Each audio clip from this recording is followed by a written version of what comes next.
एक बम से इस्लामाबाद हिल जाएगा, एक धमाके से मुनीर कांप जाएगा।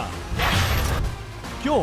जब भारत एक एक हजार किलो के बम बरसाएगा तो पाकिस्तान का वजूद मिट जाएगा। जिन बमों से इजराइल ने गजा में भयंकर बमबारी की, जिन बमों को ट्रंप ने ईरान के परमाणु ठिकानों पर बरसाया, अब भारत वैसे ही 1000 किलो के ताकतवर बम बनाने वाला है। रक्षा मंत्रालय ने एक बड़ा कदम उठाते हुए भारतीय वायुसेना के लिए 1000 किलोग्राम के हवाई बम बनाने और विकसित करने की प्रक्रिया शुरू कर दी। आने वाले समय में भारतीय लड़ाकू विमानों को इन भारी भरकम और ताकतवर देसी हवाई बमों से लैस किया जाएगा।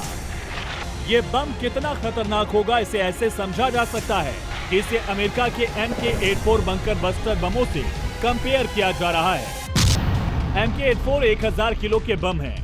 इनमें करीब 500 किलो के विस्फोटक लगे होते हैं। इन बमों के गिरने से जमीन पर 50 फीट चौड़ा और 36 फीट गहरा गड्ढा बन जाता है। अब यही ताकतवर बम भारत के फाइटर जेट में तैनात होंगे।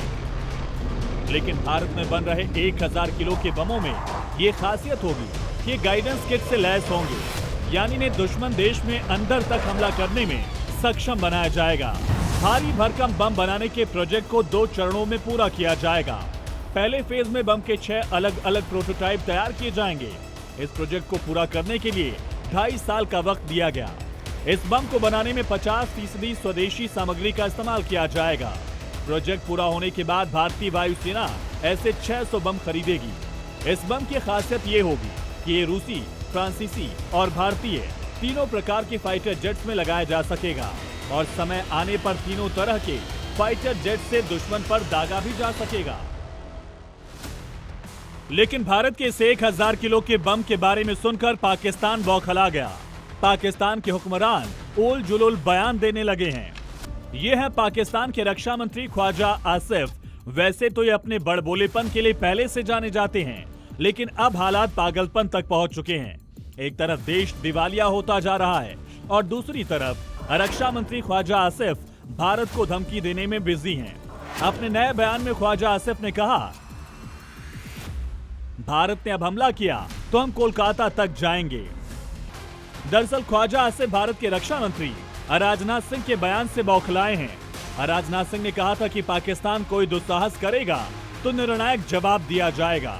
ऑपरेशन सिंदूर खत्म नहीं हुआ, भारत इस बार अभूतपूर्व कार्रवाई करेगा।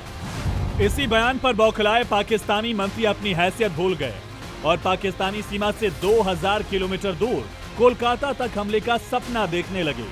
लेकिन पूरी दुनिया जानती है कि पाकिस्तान की असली औकात क्या है और पाकिस्तान की एक हिमाकत पर भारत कैसे उसका नक्शा बदल सकता है। ऑपरेशन सिंदूर की मार देखकर इस बात का अंदाजा ख्वाजा आसिफ को भी होगा, लेकिन भारत के 1000 किलो के बम के बारे में सुनते ही ख्वाजा आसिफ समेत पूरा पाकिस्तान बेदम हो गया। ब्यूरो रिपोर्ट, जी मीडिया।